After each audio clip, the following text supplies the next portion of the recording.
Hi, welcome back to our channel. For today's video is how to start YouTube channel. So what you're going to do is open your YouTube. You can watch and like videos and subscribe channels with a Google account, but without a YouTube channel, you have no public presence on YouTube. If you have a Google account, you need to create a YouTube channel to upload videos, comment, or make playlists.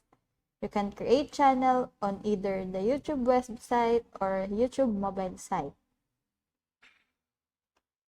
So, if you sign in to YouTube on your mobile, here I'm already signed in, and you're going to click on your profile picture at the upper right corner. Then press your channel. And you will be asked to create a channel. You can change your photo, then you can edit the name and the handle.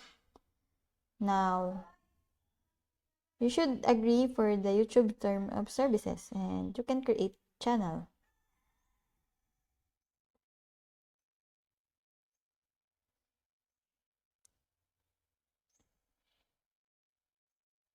So you will check the details with your Google account name and photo and confirm to create your channel.